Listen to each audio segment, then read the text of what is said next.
values, truth, liberty, and God. We stand for American values and our flag. We believe that the Constitution is a document that fortifies rights already given to us by our Creator. We will not apologize for our love of God and country, ever. We are Right America Media.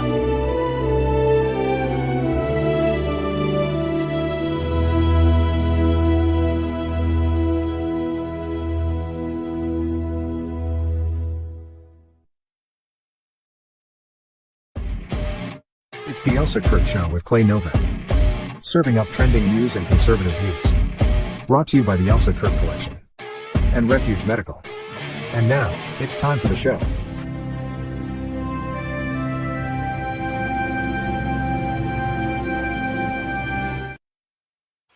Oh, hey, we are back. The dynamic duo is back. You're back. Yeah, I'm back. You were holding down the fort. What else is new? I go off and party like a rock star, and by party like a rock star, I mean hang out with my grandbaby. To me, that's a party. Absolutely. We were just talking about it before we started up here, and we like I did all the work here. It's four and under, so it's 4 kids, ages 4 and under. So it's a 4-year-old, almost 3-year-old. She'll be 3 in January. A 1.5-ish year old and a 3-month-old, and it is full on. And, and anyone who's a parent or a grandparent here, you all get it. It's like, even when they are their best behaved, which honestly, they most often are. I mean, they're I think I'm a grandmother. I think they're angels. So they can do no wrong in my eyes. But even objectively, if I tried to be objective, I'd say they really like their worst behavior is no big deal. They're babies. So, but even at their best, I'm trying to get to the point here, even at their best, it's exhausting because you're so like every cell in your body is occupied by watching them, protecting them, adoring them. And, by the end of the day, you're a zombie. You're just toast. It's wild. It's all in a good way, though. No complaints. I love it. I love it to pieces. It's like talking to liberals. Yeah, exactly. Except the babies are so cute and the liberals are so not. They are going to be heavy in our conversations tonight, right? We got a lot of good stuff, a lot of good ones. As always, Clay picks some great stuff. We're going to be talking about the New York race. Of course, we're going to be talking about the No Kings nonsense. We're going to be talking about the shutdown, a bunch of stuff. We got a lot of good stuff for you guys. Clay, you want to say anything before I pop in our little promo? Well, first of all, welcome back. It's always good to have you back. It's always a better show with the two of us here. I appreciate having you here. But yeah, it's been a week. It's been super busy for everybody. And like you said, we got a bunch of great topics. It is Wednesday, our normal recording time, 4:30 on the East Coast. So I think we kick it off right now. I love it. Dive right in. All right, let's do it. So here's the stuff coming up, guys. This week on the Elsa Kurt Show with Clay Novak, New York Republicans flirt with Andrew Cuomo. Seriously? We'll ask if the GOP's lost its backbone. Then, the No Kings March sweeps the streets. Protest or performance art? The National Guard gets caught between courts and commanders while Washington hits shutdown week 4 and Americans pay the price. We'll unpack 2 million deportations the media's barely whispering about and the Illinois state TA who flipped a TPUSA table in Jesus' name. And finally, Kevin Federline's memoir.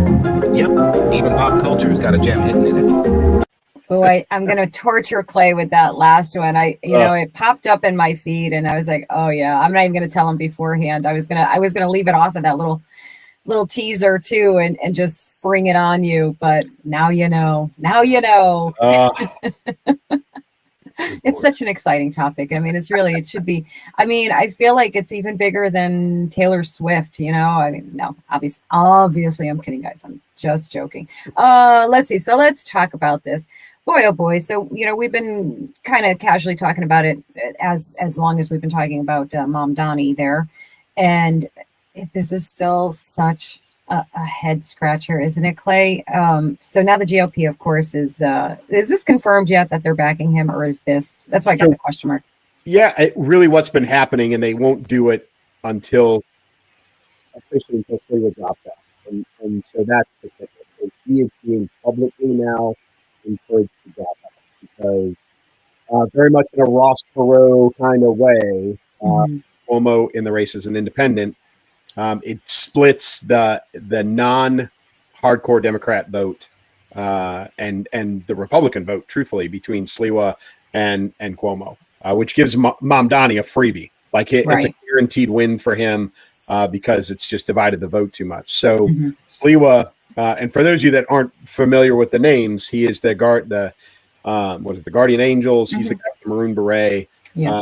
And he is the one who's being asked to drop out because he by himself doesn't have enough votes to win or to even challenge Mamdani. But what he does have the potential to do is disrupt the other side of the vote. So he's being asked to drop out, and then all the GOP and some of the Dems, will back Cuomo naturally because they don't like Mamdani. But if you've got the conservatives and then the split party and the Dems, that gives Cuomo an opportunity to beat Mamdani and be the mayor. Can you think back to 2020? Could you imagine that this back then during COVID, right? Or even in the aftermath of COVID, with all of the things related to Cuomo, that the GOP would be encouraging people to vote for him for mayor of New York City? It's such an upside down world, isn't it, Clay? It's such an upside down world like this. I just can't believe that once again, here we are saying things like, well, we have to pick the lesser of the evils here and go with, the better of our bad choices. It's so crazy to me that this is what we're going through. And I don't understand it. Like, I just don't understand. Are we still as a party that much of a hot mess that we can't put forward anything better? Like, how is this possible? I think it's not a matter of a viable candidate. Truthfully. I mean, Adams won as he was kind of a Dem, but really a very conservative Dem, former police chief. Like, he was about as conservative as you're going to get, post Giuliani. But the reality is that there's been way too much, as with every major population center, there's been way too much dependency built in on government programs. There's been way too high of an influx on illegal aliens, et cetera, et cetera. So the voting rolls are predominantly blue. You could resurrect Ronald Reagan and put him in New York City, and I don't know if he would win. That's just the way things are right now. So what you've got to do, which is what the GOP is encouraging, is consolidate what red voters there are and try and split blue as best you can, and then and win. And so, New York's a hot mess, proof positive. I still have a hard time wrapping my head around the fact that a socialist, radical Muslim bordering on communist is the front runner to be the mayor of New York City 24 years after 9/11. I just blown away. Absolutely blown away. Yeah, it seems impossible that we could possibly be looking at this and legitimately, seriously having concerns that this could very, very much happen. And, and as we've said, we talked about when last time we talked about this a couple weeks ago, we said, if this does happen, you can absolutely kiss New York goodbye. Yep. And, this is a big deal. Anyone who says, oh, whatever, screw New York, we don't need them. No, I mean, it's pretty much one of our most visible, you know what I mean? I mean, it's kind of a big deal, kind of a really big deal. What are your thoughts on Sliwa? This guy's been around, and I guess it doesn't technically matter because he's going to be out. But what do you think of him? I mean, he's been around forever, this guy. He has, and he's very New York, which I'm surprised that hasn't garnered him more support. Agreed. Even in the debate the other night.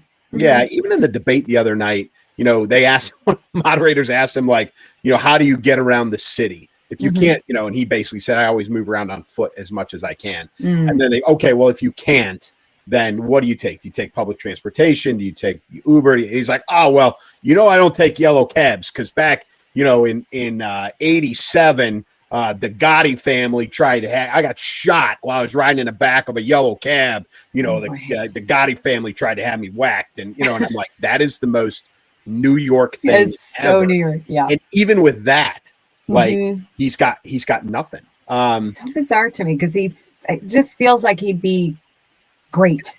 And the guy doesn't. As far as I mean, let's be honest. He doesn't have the resume to be mayor of the largest, major metropolitan area in the United States, and one of the largest in the world. But again, that's crazy too when you think about it. Like, okay, so my choices are a guy who's never held the job before, so is green. Yep. Or the guy that shut down his state and let all these elderly people die. Like, this is what you're choosing between. And they're saying, yeah, we'll go with the guy that, killed all those people, basically. We'll go with him. He's all right. He's okay. I mean, he's all right. Well, the other side's saying we're going to go with the guy with no qualifications. Yeah. But you got to remember, like, this is also the country that elected a community organizer. Right. So, right. Yeah. I mean, there's that. I unfortunately think that this is, unless something drastic happens, I think Mamdani is going to win. That New York is going to become an example. I just hope everyone pays attention. That's all. I think so too. I think it's going to happen. Yeah. I actually think it's going to happen. I mean, they would have to pull out all of the stops. I mean, and I don't even know what the stops are to be pulling out at this point. Like, what stops are there? I mean, you're pulling all of the stops. You're going with the guy who basically said, pick me. I'm not going to run as a Republican. I'll run as an independent. Pick me because I'm the lesser of the evils. That's your campaign slogan right there. Oh, goodness gracious. Yeah, I don't know. It's so gross. It's so scary to me that this is going to happen. It's going to happen. I want to be wrong, so I hope I'm wrong. I'm not like Clay. I'm not always right, so I'm hoping this is I'm hoping this is a time where I'm wrong. Yeah, and you're going to start seeing it. There's already talk of the stock exchange moving to Dallas, which has been going on for a while. Yeah. Like, that discussion's been happening. And listen, folks, the location of the stock exchange is very symbolic. Like the days of the classic Eddie Murphy trading places, like. There's like people trading on the floor. That doesn't happen. Right. That's not a thing. Everything's done electronically, so that the location is symbolic, but there is discussion about it moving out of New York City into Dallas. Yeah. That has resurfaced with a vengeance. And then you will have other major corporations that will leave the city. Yeah. It's going to happen. So it'll be interesting to watch. And the folks that are voting, are looking for the free stuff. They're looking for the handouts. I've heard mention of free public transportation more in the last 2 weeks than I've ever heard in my life, because that's one of his campaign promises. It's to ease the burden, is that he is going to make public transportation free in the city. Yeah, well, who are you going to be riding that public transportation with? All of the people that he just decriminalized all of their, right? Like, that's what you want? How quickly y'all forget some of those incidents that have just happened. What's his name? Brad Penny, right? You're going to have that all over again. You're going to, in spades. It happen perpetually. Yep. Oh, no question about it. And I tell you what, what really makes me so angry right now too is that, like, you have the blueprint created for you. All you had to do was watch what the Trump administration did and his team. And what did they do? They tapped the youth, the young voters, and they got in all this fresh blood with this that knew how to reach your Charlie Kirks and people like that with just energy and could appeal to more people. Why the hell aren't you letting those people run your campaigns? Get yourself out there. I don't care if it's Sliwa or Cuomo, preferably the other guy, but get the youth involved. I sound like such an old person when I say get the youth involved. Get off my lawn and get involved. But seriously, like they gave you the model to use to win people over, to build your platform, so to speak. So why aren't you doing it? Why aren't you learning from everything that has happened? It makes me crazy. Yeah, it's it's about the money. It's about the funding. It always is. Sliwa probably doesn't have a ton, Right. and the GOP can throw as much as they want at him out of the cost because it's an off election year. But the problem is it's an off election year, so there isn't a lot of funding to be had. There's not a lot of fundraising going on, so that makes it a little more challenging. But I just don't think he's a good candidate. Regardless, they can throw all the money they want at it, and I don't think he's that guy. Right. And he is, to me, a little bit of the get off of my lawn old man. And so there is, that's true. It's a bit of a conundrum for the youth movement, like you said, is to attract those people to vote for a guy who is the get off of my lawn guy. Right. Now, what they might want to do is go back and see how Biden got elected. Oh, wait, they fixed that election, so they can't really do that. That didn't really work. But it's a tough call, but I don't think it matters. I really don't. I hate to say that, but I think Mamdani he's got it sewed up already, as crazy as that sounds. Yeah, well, he's got the support of those donors, those big buck donors. Oh, yeah. And and he's running in a already destroyed state. It's already overrun with illegals, and they have no incentive to fix any of that. So he's really kind of preaching to his own choir there. Yeah, and he's offering all the free stuff. Right. He's offering, no cash bail, no detention. He's going to clean out all the prisons. It's all the free. It's going to be, price controlled grocery stores and all these things that he's promising that truthfully he's not going to get done. Right. There's going to be so little of this stuff that he actually puts into place. But he's going to put enough of it into place to destroy the city. I have no doubt in my mind about that. Yeah. And, all the major companies and corporations and business owners and families, they're gone. They're out. They're leaving. If that happens, the minute that comes to be the reality, you'll probably see one of those mass exoduses again. And I'm just going to make one request. Could you please stay out of Florida? Could you? Yeah. Don't bring your crap. Don't take your crap to Florida. Don't take your crap to Texas. Don't you dare. Don't you do it. I'm with you. I think, we're going to go a little bit out of order here, but, President Trump is doing what he can do at the federal level to try and clean this up in the places where this has already happened. Yeah. Right? And that is Chicago and Chicago, Portland are the two big ones. Yeah. By the way, very quietly, Bill, it's got National Guard support and it's working and people are happy about it. Washington, D.C. has proved that it works. But you've got this, you're going to have this in New York. Now, there's been two, interestingly enough, and this is going to go to the Supreme Court, but we've had this past week, two circuit level appeals courts rule in opposite directions.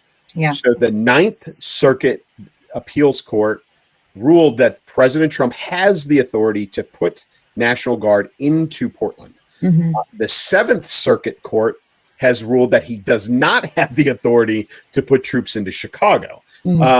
So what you're going to have is, it's going to kick up to SCOTUS for them to decide.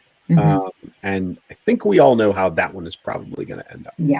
Yeah, we think. We're not positive. True. Because you never know. Yeah. They've thrown some wild cards out there. Yeah, Amy Comey Bryant, you just never know which direction she's going to go. And you really don't. And I'm kind of okay with it. I know some people are probably going to get mad about that.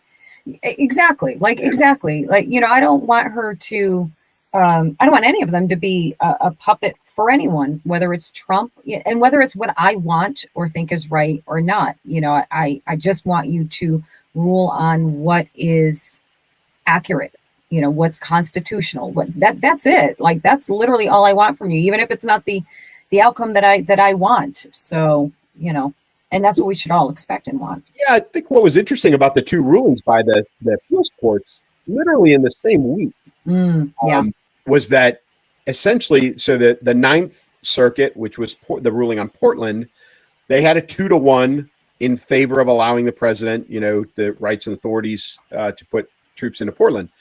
And the 2-1, the two said he had provided enough reason within the limits and, limits of the Constitution to do this.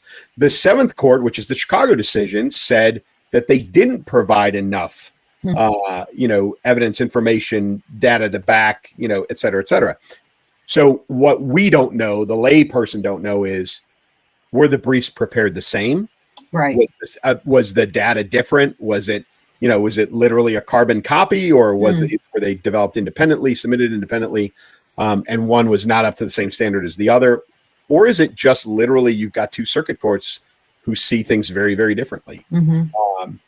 But I think it's very interesting, the timing of those two rulings. Yeah, absolutely. I would actually be really curious I would love to see, we're never going to, but I would love to see the difference or similarities between the two. I just would love to understand exactly what you're pointing out. Like, why, how did one get approved and the other denied? So I don't know. Yeah, it's Portland's going to help. They're going to. I'm fairly confident they're going to be in a protected status. That they're going to be there to protect facilities, which I think is the intent for if they come into Chicago as well. Yeah, is to go there and guard the buildings and allow the ICE agents, BPS, all the federal law enforcement to go in and do their job and not have to guard their buildings at the same time. Yeah, it's so out of control. These people are so out of control, and that's got to stop, period. Whether you agree with them being there and doing what they're doing or not, there is no time whatsoever where it's acceptable to threaten or attack them at all. And because their families are getting, and the whole thing with them being masked and covered up, and they're trying to get them to not be able to do that. Are you kidding me? We're talking about people who not only go after these agents, they go after their families. They find their families and go after them. So screw you guys. No, they can keep covered head to toe for all I care, as long as, you know. I think they said this was this past week was the highest level of violence against law enforcement in history, the U.S. history. So I don't. That's no confirmation of that, but you could see where that would make sense. Yeah. Oh, absolutely. And so, we'll see what happens because they're going to appeal the appeals court, right? Which is going to bypass Seventh Circuit appeals court for the Chicago ruling. It's going to go to SCOTUS.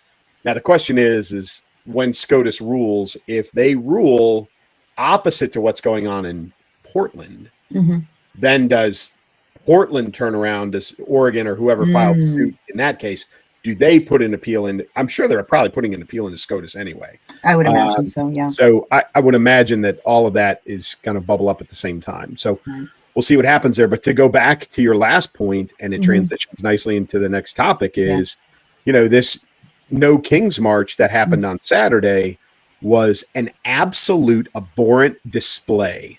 Disgusting. Of the violence that you're talking about. Yeah. The lowest of the low really presented themselves for this. And, there were many examples of absolutely deplorable, disgusting behavior by these attendees. I'm going to sum it up by this woman. You've probably all seen her already. You know which one? You know which one? This one. Let me add her, Clay. Hey! You ever heard of Ozempic, you fat ass? Hey! So yeah, if you weren't catching what she was doing there, she was making a hand gesture. So let me backpedal. The young man who yelled out his opinion of her, or her question to her. Sorry, I didn't bleep that out, guys. They drove by with a banner for Charlie Kirk, referring to Charlie Kirk as a hero. And they drove by there. And yes, of course, they're antagonizing these, protesters, whatever. Everybody can do what they want to do. Free speech, right? So drove by with that. And her response to that was to use a finger gun to point to her neck multiple times. And I think she was saying bye or pow or something along those lines. Obviously, I think we can all gather what her point was there. So she is her name is Lucy Rodriguez. She is an elementary school teacher. Let me repeat. She's an elementary school teacher in K3 Chicago, baby. Sorry, sorry, Clay. Yeah. Another Chicago finest there. Yes, and it's the Nathan Hale Elementary School, which was bombarded big time, so much so that they shut down their website and scrubbed everything. And the last that I know of, which again, today is Wednesday, it is 5:04 p.m. The last that I know is that she has not been fired. She has not been let go from her job. Now, could that have changed? Will that change? No idea whatsoever. All I know is that as a parent, please, please, please be very, very aware of who is teaching your children. Yeah. Our girl Megan Kelly had probably one of her most aggressive commentaries about that woman. And about the entire situation. She covered all the same things that you just covered as far as the social media goes and all the complaints that are being filed. But she basically ended her monologue on this topic with, and I'll quote my father, with two words for that woman, and they were not "let's dance." Love me some Megan. Yeah, it was. She was worked up. But so that's one example. There was also in LA. I don't know if you saw this. So there was a protester standing up, or really an organizer standing up in front of everybody, talk in South Central, saying, this is South Central. The police aren't the only people who have guns here. And basically projected that threat of armed violence against the police and ICE and law enforcement in general. There was a very similar Chicago incident in Chicago, the same thing, same type of rhetoric. Hey, we've got guns too. You should, shoot the police. Basically, is what was said. There was I don't know if I think she was maybe a college professor. Has now been saying that white sympathizers should be following the example of pre-Civil War anti-slavery white sympathizers that were killing. Wow. Right. So there's that. So the assassination of Charlie Kirk, everybody, the sympathy that did exist for the very, very short period of time is gone. Yeah. It is gone. Everybody got mad at Jimmy Kimmel. Jimmy Kimmel got, suspended. His show got let back on. He was just the only one who probably stayed honest to how he felt, right, as opposed to all these other people who kind of kept their mouth shut for a little while and then just resumed their normal, violent, vitriol, crap coming out of their mouth, which is what came out at this No Kings rally.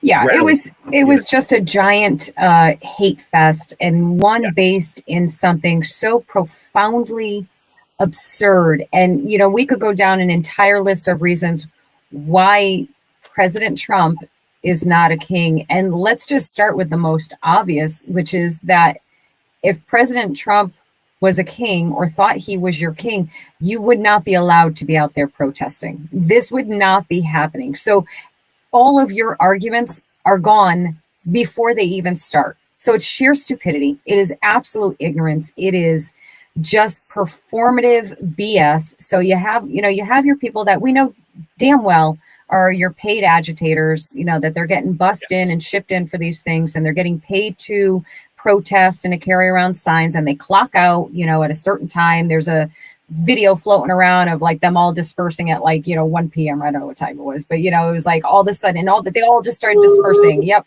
All done. Oh, yeah, exactly. Yeah. They down the dinosaur.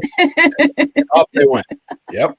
Yeah, exactly. They clocked out. They were done. They did their, their whatever, their 8 hours. I don't know if they cry about 8-hour work days. So I'm sure it wasn't 8 hours. They could probably do like 2.5 hours, and then they need to, I don't know, go home and take a nap in their basement. But, yeah, mommy's basement. Exactly. The videos, and I tried not to watch too many of them, Clay, because it just makes my blood pressure go up so high. And I try to be so calm. Another one I saw, and I elected not to even share it, was a young boy, maybe like 9-10 years old, with a, I don't know if it was a makeshift knife or a real knife or what it was, or some kind of dagger. And an adult, a grown-ass adult, was holding up like a Trump pinata or balloon. You saw that one? Yeah. And a child is stabbing the doll, whatever it is, to death, like violently, and they're cheering and they're applauding them and they're all laughing and like, this is so great. Yeah, stab them more. That is such a child abuse. I can't even take it. Who does that? Do you know who does that? Hamas does that. Mm-hmm. Organizations do that. That's how they breed the next generation of terrorists. Yeah. They desensitize their children. It's the child soldiers throughout Africa over the last 25 years. This is exactly the same thing. That's what they're doing to these kids. They are brainwashing them to be without sense, right? No sensitivity, right? Violent agitators. Yeah. And so, we have a bigger problem brewing down the line that is not going to disappear with President Trump when he leaves office in 3 years. And folks, he is going to leave office in 3 years. Right. I'm willing to bet a lot of money that 3 years from now there is not a King Trump staying in office for an illegal third term. Right. Right. And I would tell you that if you challenged many of these people to a significant amount of money to bet them and hold them to it, they would not bet that money. They would not. Confident as they pretend to be. Very few of those people, as much as they want to be agitated, would put their house or their car on the line to say, yes, in 3 years, there will be a King Trump. They won't bet that. No. It's not that realistic. But we've got all of this going on. And then on top of it, you've got, the media is exacerbating, right? So the estimate is 7 million. I've seen numbers as low as 645,000. Yes. And truthfully, spread out across the locations, we're probably closer to the 1 to 3 million window. But we do know for a fact that MSNBC used drone film footage, actually it's helicopter film footage from 2017. All right. From 8 years ago, from a completely different event to show the participation in the No Kings March. I think it was supposed to be Boston, but it wasn't. It was something else. It was it was same location, but completely different crowd of people. So now you've got the media is complicit. Right. So there's all kinds of problems with this. And you said it, you didn't watch very many of the interviews on the street. There were plenty of conservatives across plenty of locations who were walking around asking questions, man on the street, microphone and a camera. Yeah. Some of them got attacked. Yeah. I saw that happen in a number of locations. I saw some of those. Yeah. But even the people that, somewhat agreed to participate in the interview couldn't tell you why they were out there. They had no idea. Couldn't give you anything. Couldn't articulate anything. Nope. Couldn't give you any concrete evidence of why or to, even if they had a reason to provide any proof that their reason was true. And it was all the standard play card. It was, he's taking away voting rights. No, he's not. He's arresting Americans. No, he's not. No, he's not. It was all of those things. He's attacking women. He's doing this. He's doing that, and it was all garbage. And so, we're back to the paid agitators, like you said, which made up a significant portion of this. I saw a number upwards of $300 million financing the No Kings March, to include paying protesters, but $300 million towards that. Could you imagine what they could have done with $300 million for the causes they believe in? Yeah, exactly. And, and it's just further proof that it has nothing to do. It actually has nothing to do with President Trump. I mean, it has a little bit to do with him. It's all about agitating. It's all about causing strife and anger and resentment and division and hostility. It's all about creating chaos. Yep. They don't want to fix anything. They don't want solutions. Solutions, if you have a solution, then you don't have a problem to keep fighting against all the time, a perceived problem to fight all the time. And that's what they do. They whip up their minions, these dummies, out there protesting no kings, the ones you just mentioned that, you confront them. And I just, let me say, God bless those man on the street, woman on the street, independent journalists. It's very brave, because there is close to no doubt that you will be getting attacked in some way or another. So, or arrested, which was crazy in a lot of places. Insane. So I give them, it's not something I could or would do, to be perfectly honest. Not my lane, not my thing. So I have so much respect for them, and a lot of anxiety for them when they're out there doing that, because, you see the way these people escalate, and you can't have conversations with them because they're so irrational, and just like, steam coming out of their ears. So so much props to the ones on the ground doing that, because it's not, maybe if they're young, they probably think it's fun and exciting, but to me, it looks absolutely horrific. Yeah. But yeah, and I don't know when people are going to come to this understanding that this is not about an actual cause or a problem that they're looking to solve. They're looking to create problems and continue to create problems. So you can't reason with them. You can't have conversations with them. All you can do is call them out and point out their hypocrisy and their stupidity, like these people are doing. And, again, I'm so thankful for that, because, in real time, we get to see and point out, like, look, this is what's happening. This is what they're saying. They have nothing, and it's a teaching tool also for anyone who's not going to that extreme and confronting them that way. But when you're having that conversation with your Uncle Bob or your Aunt Phyllis, and they're like, Trump's a dictator, he thinks he's a king. Well, how?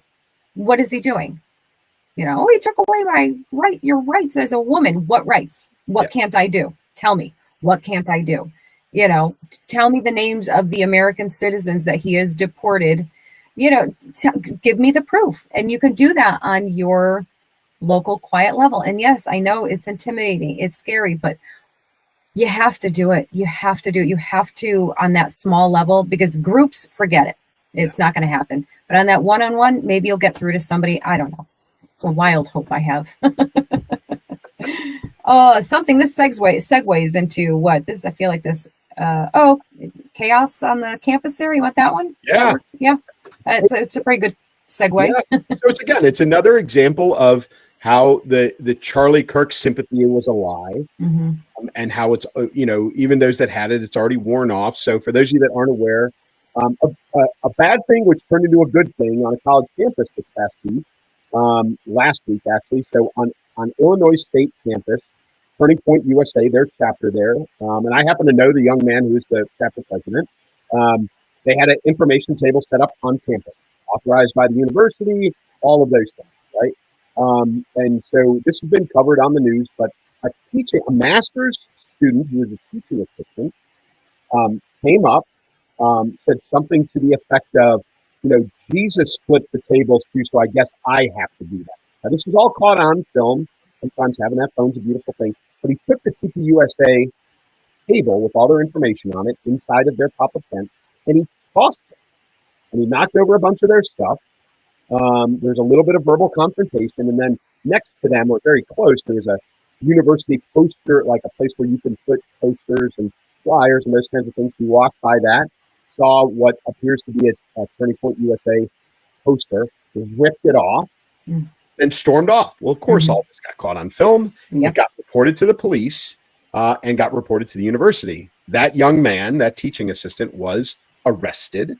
He was processed for civil disturbance, destruction of property, was reported to the university. He has been fired as a teaching assistant. He still has the case pending, but also has the potential to be kicked out of his master's program and expelled. So what you did have was a bad incident, which proves that there's no sympathy. It was all a lie. But you also have a university campus police department who acted appropriately. You had a university who took this very seriously regarding freedom of speech, violence on campus, all of those things. And they fired this young man, and they have left the door open for more disciplinary actions to be taken. Good. So, it was a challenging incident. And I admire the kids from TPUSA as they all kept their head. 20-year-old Clay Novak probably would not have. That would have Not been this girl either. Yeah, that would have got his man bun rearranged. Yes. But they didn't. They kept their heads and they let the right things happen, which was, him getting arrested, eventually getting, they reported he was arrested and so on and so forth. Yeah. So, yeah, folks, an example of a university doing the right thing, which we haven't seen a lot of in the last few years, but also, again, the left showing its true colors. Yeah. Yeah, absolutely. And, it doesn't get more simple than we all agree free speech is vitally important. Well, I shouldn't say we all agree. We agree. Everybody over on this side agrees.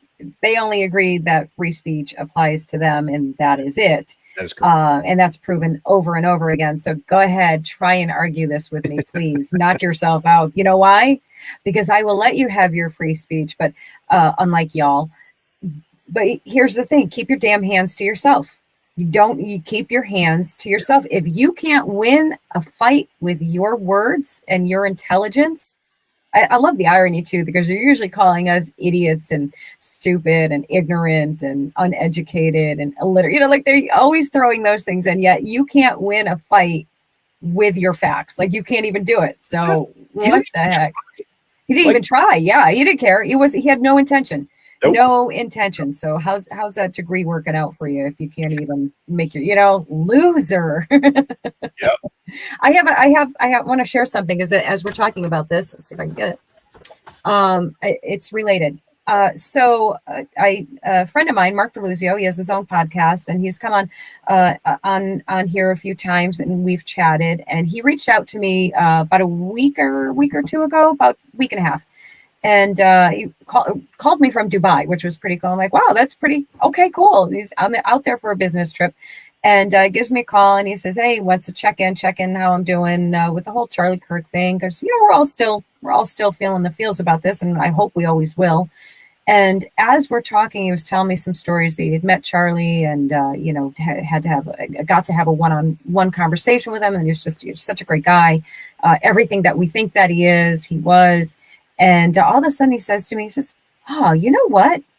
I have, those little pamphlets, those little pocket constitutions that Turning Point USA hands out on campuses. I have one that Charlie gave to me. And it's not signed or anything, but it's from him. I'm going to send it to you because I know you'd really appreciate it. Here it is. That's awesome. Here it is. Isn't that awesome? And it's, listen, I try not to be a person who's about stuff and things like material physical things, but this just means so much to me that to know that Charlie Kirk gave this to him. He was so kind to give this to me just simply to have, and it's so cool too. So if you do ever get your hands on one, it's really great. It's a pocket constitution, tells you everything you need to know. I wanted to share that and say thank you again to Mark for giving something that you just absolutely didn't have to do. So sorry guys, I had to segue for a moment there, and now we can get back on track. Sorry. But yeah, it was super cool. But back at it. I mean, this is a thing, and what happened with that one, like you said, is such a fantastic example of what needs to happen. Like this needs to be.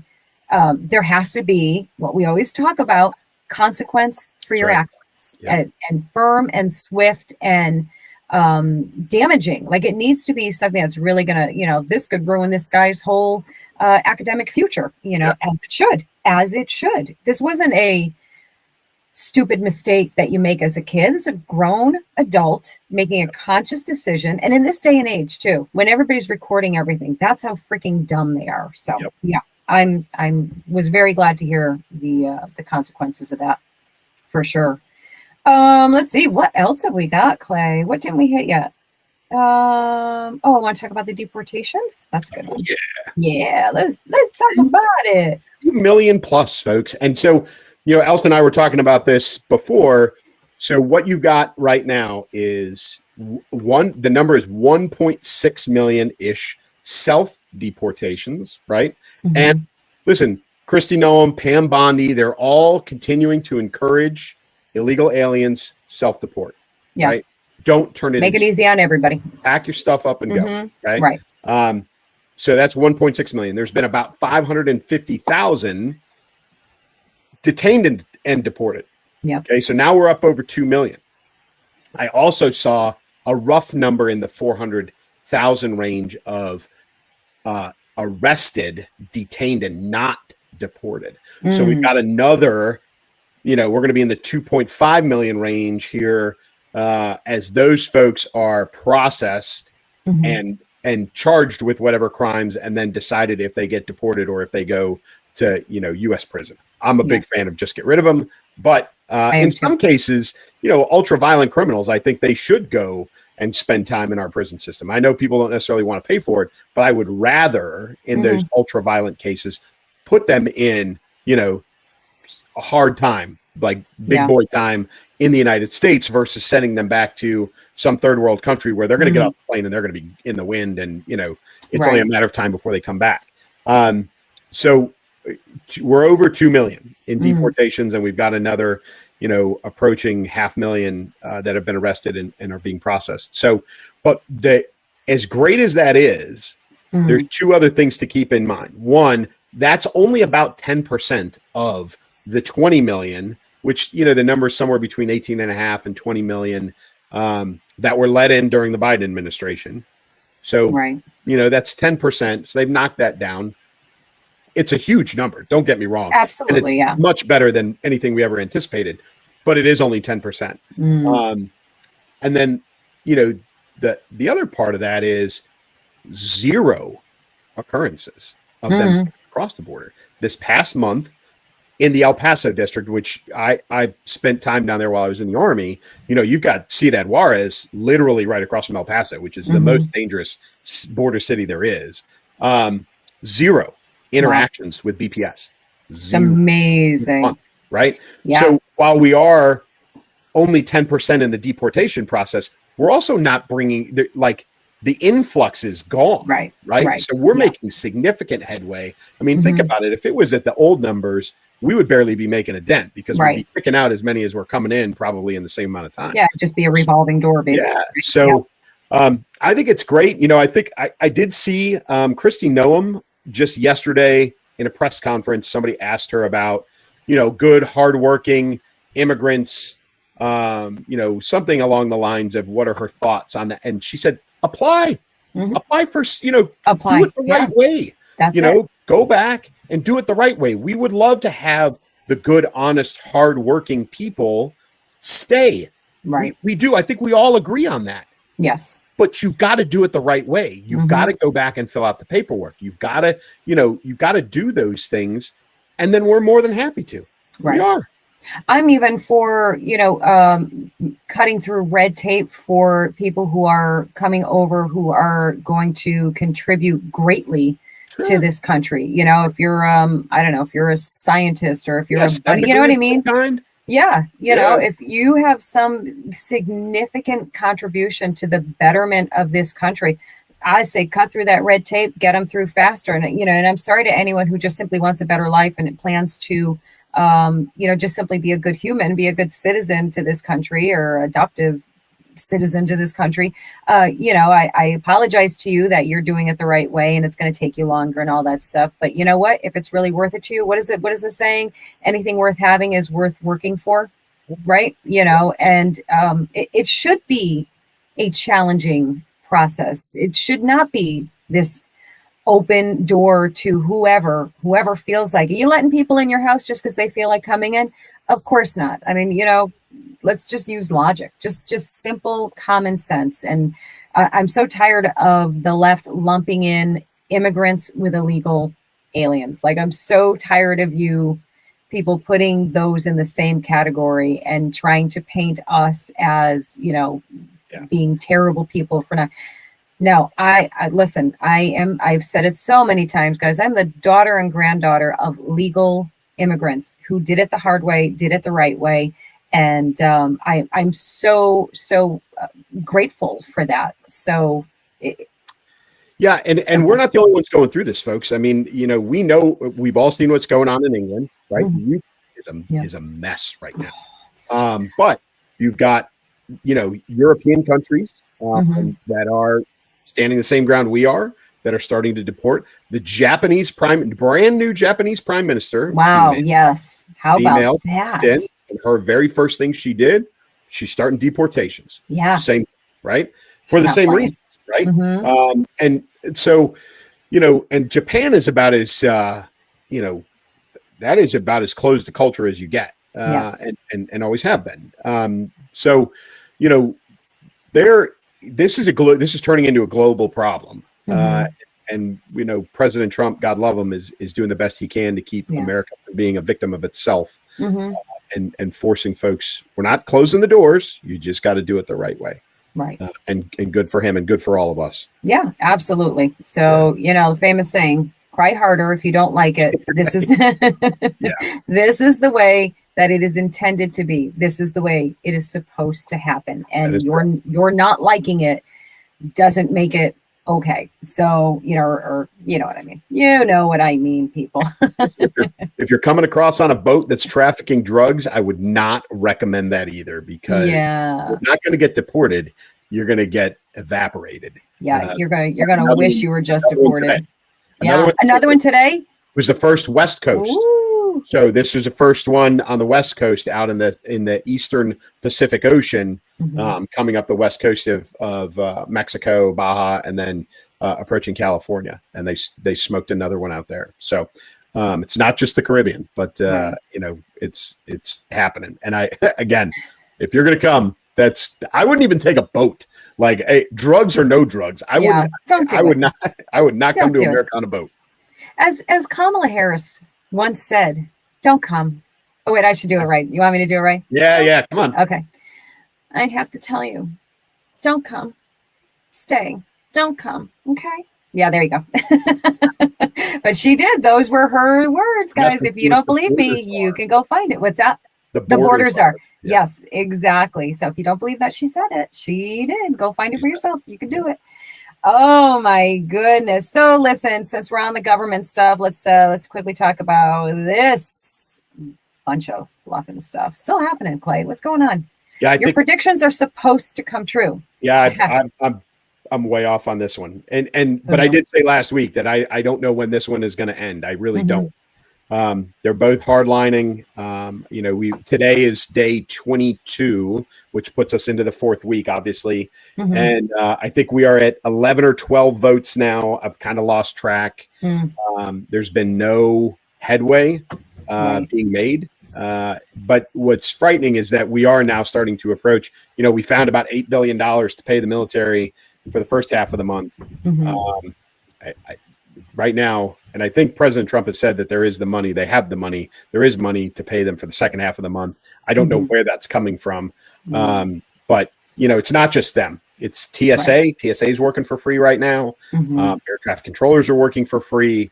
Border Patrol, federal law enforcement is working for free. Oh, by the way, those ICE and BPS and everybody that's like out there getting attacked in the streets of major metro areas, they're not working on a paycheck right now. Yeah. So they've got to get this fixed. And you can say everything you want. You can say anything you want. You will never convince me that this is not on the Dems for doing this. Oh, I feel that is absolutely on them. It is absolutely on them. I mean,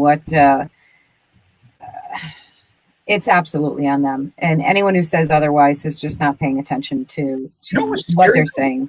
The man on the street interviews from the No Kings March. I saw somebody who asked this question at one of the No Kings marches, and I didn't get the location, but asked this question repeatedly: should the Democrats capitulate and sign the continuing resolution and move forward and figure out the budget?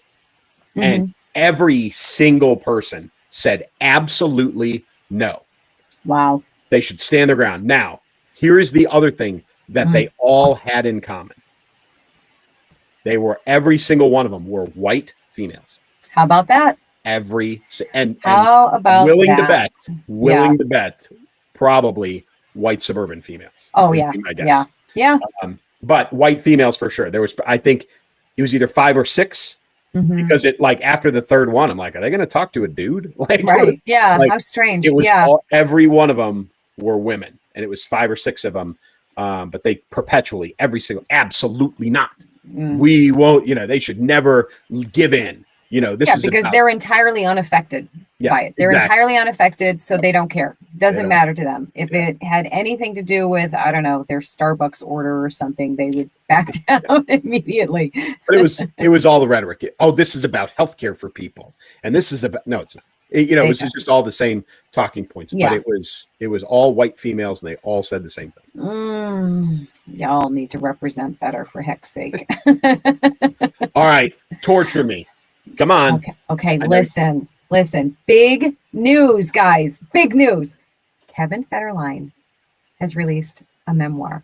So, wait. What? Y'all don't know who Kevin Federline is? That guy even. Oh my God. No, he even admitted to like having a lot of help working. So apparently, here he is, like basically now. I guess this is what he looks like now. I don't know. K-Fed. Does anybody remember K-Fed? I don't know how y'all don't remember if you don't, but he was the husband, short-term husband of Britney Spears. For a period of time, they had quite the little world. Yeah, I think so. Like 2 years. Yeah, right. Two kids. Yeah. He was bashed pretty hard. I think they met and got married all within like 3 months or something. Wasn't he like the typical, like he was a backup dancer? He was a backup dancer. Yep, he was a backup dancer. Got, understandably labeled a gold digger. They went on their, basically white trash dating tour of the world. There's video of her coming out of public bathroom, gas station bathrooms barefoot, and him and his wife beat her. It was just such a bad look, a bad time. As we all know, Britney Spears had a very tumultuous life, still does. She was under conservatorship for for like 13 years, I think. And that happened shortly after, not long after they divorced. They had an ugly divorce, all of those things. Listen, K-Fed got bashed quite a lot for a lot of things, namely, of course, being perceived as a gold digger, taking swipes at her as they were going through their divorce, having like multiple baby mamas, all of the things, so he's gotten a pretty bum rap. Has he deserved it? I don't know, guys. I don't know if he deserves it or not. What I will say for him is that when Britney really went off the deep end there, he took, full custody of those kids and raised them. And I don't think there was really a heck of a lot of drama there. Maybe some questionable eyebrow raising things there that, were leaked to the press here and there. But for the most part, he gave those kids a pretty private life. So I think, we're going to give him some props for that. But say what you will, folks. The Britney of today, I'm going to show you a little video. It's kind of like watching a traffic accident. And this is just kind of one sampling of more or less what all her videos look like. So here we go.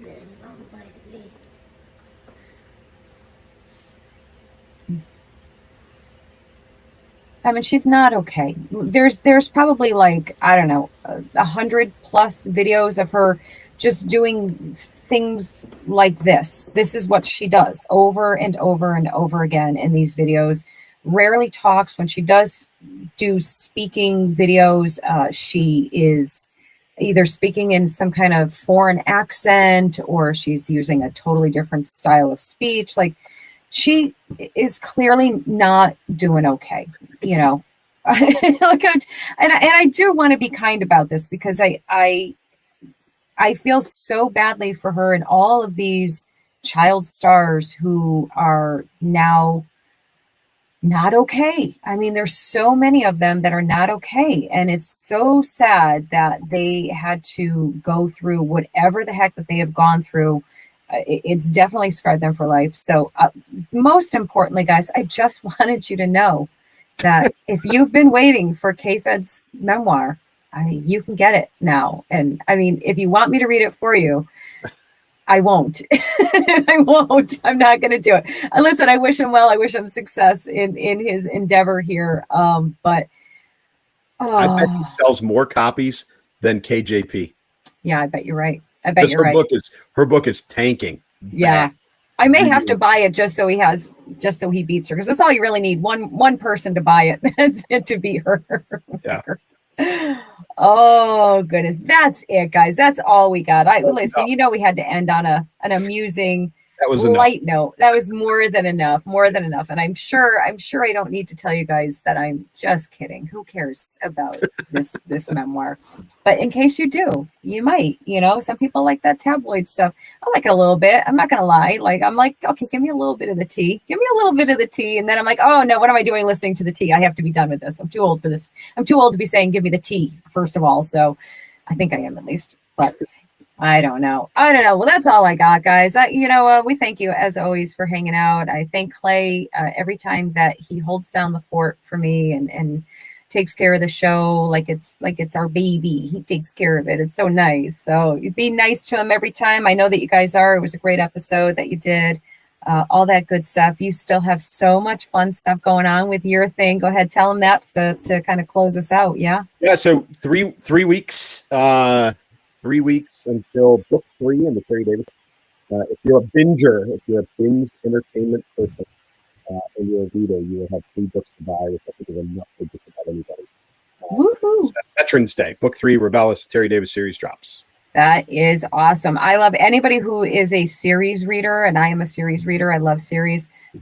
Loves you for doing that, because we hate waiting for the next book. It's nothing, right? So that is so awesome. 2 years after the first one came out. Yeah. For more, right? Yes. They were coming for you on that too. They were like cracking the whip. Get to work, get it done. Yep. Like, I'm trying. But yeah, guys, go get that series. What'd you say? November 11th. Yes. November 11th, Veterans Day, the 3rd book. First 2 books are available on Amazon. You can look me up, Clay Novak, Keep Moving, Keep Shooting, and Cross the Bear Out. Outstanding. They're getting great reviews too. So go get it so you can find out what it's all about. All right, guys. Thank you. And we'll see you in the comments section. Take care. Combat veteran Terry Davis thought he left the fight behind.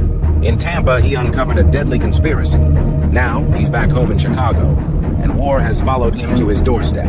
Gangs armed like soldiers, a shadowy enemy rising from the past, and one man who refuses to stand down.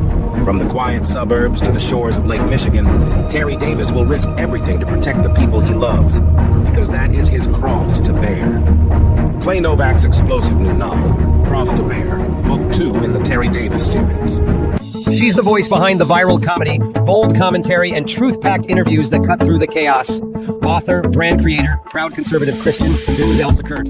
Welcome to the show that always brings bold faith, real truth, and no apologies. We're about news, commentary, conversations, truth, liberty, and God. We stand for American values and our flag. We believe that the Constitution is a document that fortifies rights already given to us by our Creator. We will not apologize for our love of God and country, ever. We are Right America Media.